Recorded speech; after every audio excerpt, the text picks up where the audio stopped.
Actually आज जो press conference है वो इस मसले पे है।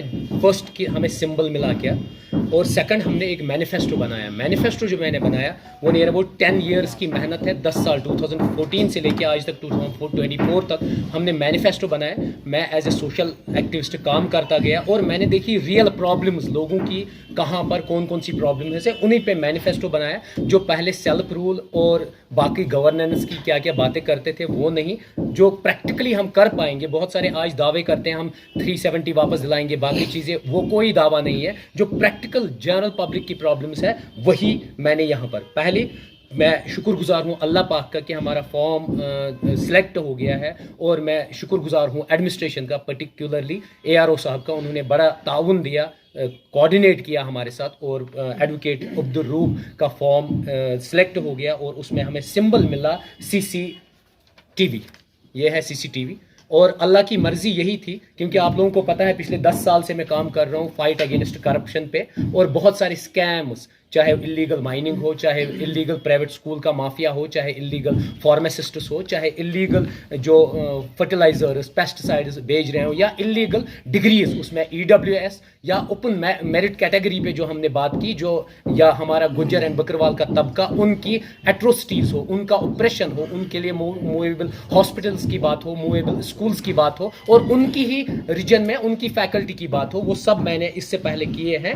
और 24/7 आपने देखा 10 सालों से मैं काम कर रहा हूं, और हमने मैनिफेस्टो के चंद इंपॉर्टेंट पॉइंट्स बनाए हैं। 15 पॉइंट्स है, ये मैंने आप लोगों को भी बांटा। सबसे पहले अगर आप लोग हमें वोट करोगे, उसमें अगर कैंडिडेट इन हो जाता है विदिन 6 मंथ्स, 18 कॉन्स्टिट्यूएंसीज में है, करप्शन फ्री करेंगे, उसके साथ ड्रग फ्री होगा। अब आप कहेंगे कैसे? हम एडमिनिस्ट्रेशन के साथ ताउन ले लेंगे, और जितनी भी सोसाइटीज़ है, हर एक गांव में सोसाइटी होती है, उनका कॉपरेशन लेके वो सब खत्म करेंगे। प्राइवेट स्कूल का माफिया आपने देखा, एडमिशन फ़ी कितना है, बुक सेपरेट चार्ज किए जाते हैं, जूते, यूनिफॉर्म्स, वो सब माफिया खत्म होगा, क्योंकि ऑलरेडी एडमिनिस्ट्रेशन ने ऑर्डर्स निकाले, वो उनको इंप्लीमेंट खाली करना है, वो करके दे देंगे आप लोगों को। उसके बाद वहां पर प्राइवेट स्कूल्स में हमारे टीचर है, they get hardly meagre salary, 2700 salary है, 3000 हमारी बहनों की सैलरी है, उसको हम इनकलकेट करके जो बेसिक मिनिमम वेजेस एक्ट है उसके अकॉर्डिंग उनकी सैलरी होगी। और उसके बाद कंप्लीट बैन इलीगल माइनिंग का होगा, क्योंकि इलीगल माइनिंग का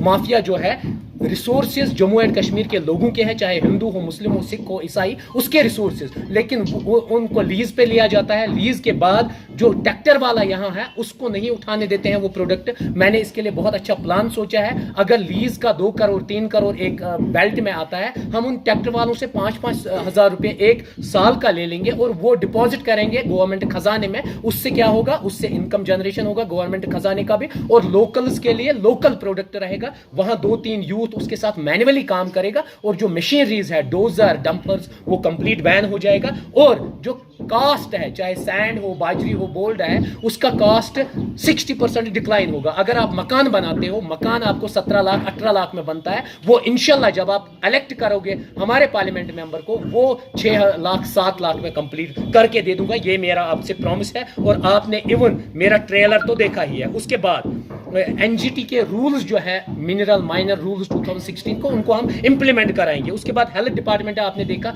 बहुत सारी फेक एंड फॉर्ज्ड डिग्रीज है, उन डॉक्टर्स को हम निकालेंगे सिस्टम से, और जिनके फार्मासिस्ट्स के फेक सर्टिफिकेट्स हैं उनको निकालेंगे, जो क्रीम और डिजर्विंग है उनको इन करेंगे। उसके बाद अगर हम यहाँ एक टेबलेट लेते हैं, हमें फर्क नहीं होता, और दिल्ली में वही टेबलेट ले लेते हैं, उससे लोगों को फर्क पड़ता है। या इवन दिल्ली में हम एक स्ट्रिप लेते हैं, उस दवाइयों पर लिखा हुआ है 200 रुपीज, 300 रुपीज, और यही यहाँ पर वो दवाइयाँ 800-900 की स्ट्रिप मिलती है। इसलिए वेरिएशन है उनमें, कंपोजिशन में वेरिएशन है, उसको हम अकाउंटेबल बना के दे देंगे आप लोगों को। यह हमारा प्रॉमिस है। हॉर्टिकल्चर में आपने देखा होगा कोल्ड स्टोरेज का माफिया है। कोल्ड स्टोरेज वालों ने अब ऐसा रूल चलाया है, जितने भी हमारे ग्रोवर्स हैं उनकी जो एप्पल बॉक्सेस है वो खुद बेचते हैं, और माफिया और बढ़ता जा रहा है। उसके बाद हाई डेंसिटी प्लांटेशन में हर जगह कंप्लेंट्स है, जो हाई डेंसिटी से एसोसिएटेड है, है, जिसकी कंपनी है, उसको हम ब्लैक लिस्ट करेंगे अगर उन्होंने प्रॉपर प्लांटेशन नहीं दी। उसके बाद पेस्टिसाइड्स या फंजिसाइड्स या फर्टिलाइजर्स अगर फेल हुआ है, उसकी वजह से क्रॉप फेल किसी भी ग्रोवर को हो जाता है, उसको 3 टाइम्स कंपनसेशन की गारंटी मैं देता हूं। विद इन 1 ईयर उसको कंपनसेशन दे देंगे। उसके बाद आपने देखा होगा हिंदुस्तान में हर जगह रेलवे डेवलपमेंट नेटवर्क बहुत अच्छा है, सल्यूट है उसके लिए। बाकी पार्ट्स में भी रेलवे डेवलपमेंट 5 फुट्स लिया जाता है 10 फुट्स तक, लेकिन यहां पर अभी रिसेंटली क्यास है, टेंशन है लोगों में, पहलगाम, अनंतनाग हो या कुलगाम हो या शुपियन हो, क्योंकि रेलवे ट्रैक 700 से लेकर 1300 फीट कवर किया गया। उसकी वजह से यहाँ के ग्रोवर्स को बहुत टेंशन है। वो टेंशन नहीं होनी चाहिए। जहां जैसे हिली रीजन्स में हम अवॉइड करते हैं डिफॉरेस्टेशन को, हम अवॉइड करते हैं कि जो बागात बने हैं उन पे इंपैक्ट ना हो, और इसी वजह से हम सोचते हैं यहां पर भी डेवलपमेंट हो, क्यों ना वो लिया जाए उस जगह पे जहां पर ये प्लांटेशन ना हो, जहां पर बागात ना हो, जहां पर वाटर बॉडीज पे इंपैक्ट ना हो, वहीं से लेनी चाहिए, और सेटलमेंट पे जिससे मिनिमम इंपैक्ट पड़े। उसके बाद पीडीडी डिपार्टमेंट में बिल्स आपने देखा है, Delhi metropolitan city, Kashmir, Jammu and Kashmir भी यूटी हो गई। जब ये यूटी हो गई तो जब वहां पर 300 यूनिट्स फ्री है, हमारी गरीब आवाम को वहां दी जाती है, तो यहां पर भी मिडिल क्लास और पुअर क्लास को कंसिडर होना चाहिए। और एक इंपॉर्टेंट चीज,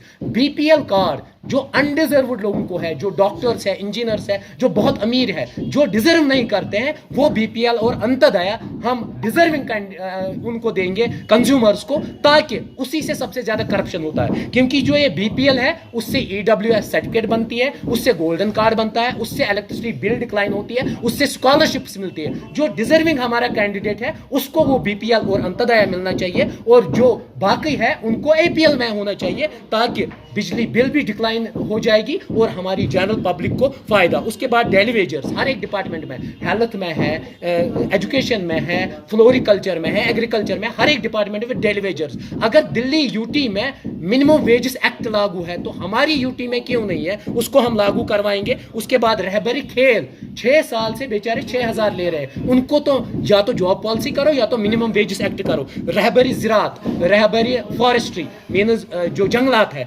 उनके भी मिनिमम वेजेस एक्ट में आना चाहिए, उनका जॉब पॉलिसी होनी चाहिए। उसके बाद हमारी जो ओल्ड जो लोग हैं हमारे, ओल्ड एज पेंशन या विडो पेंशन या फिजिकली चैलेंजर, यहाँ 1000 रुपया एक मंथ में मिलता है, एक मंथ में सिर्फ 1000 रुपया। आप मुझे बता दीजिए, ये ईयरली इंक्रीज होना चाहिए, और हमारी बहनों को, हमारी माओं को, जो विधवा है या हमारे बुजुर्गों को कम से कम 3000 रुपया पर मंथ मिलना चाहिए। ये हमारी डिमांड रहेगी। उसके बाद मैरिज असिस्टेंस, आपको पता है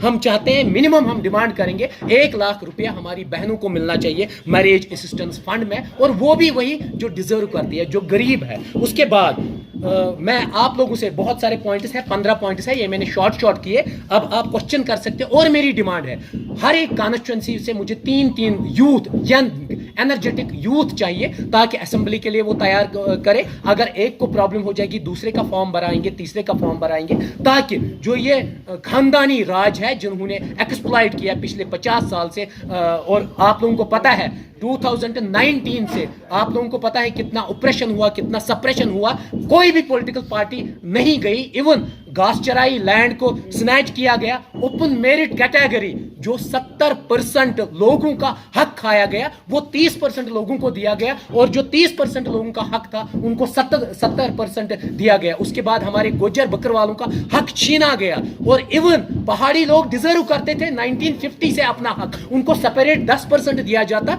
गुज्जर बकरवाल भाई भी हमारे खुश हो जाते, पहाड़ी लोग भी खुश हो जाते, लेकिन उन्होंने पॉलिटिक्स खेला, उन्होंने हर एक सेगमेंट ऑफ सोसाइटी को एक्सप्लॉइट करने की कोशिश की, और इन लोगों ने आज तक बात नहीं की। अभी नीट के एस्पायरेंट्स होंगे, नीट के एस्पायरेंट्स कितना कंपटीशन होगा, 70% लोग जो है पॉपुलेशन ओपन मेरिट में, उनको सिर्फ 30% ऑफ क्राइटेरिया है। हमारे नीट के बच्चे सफर करेंगे, उनके लिए हम लड़ाई लड़ेंगे, और इंशाल्लाह जैसा उनका पहला स्टेटस था वही होगा।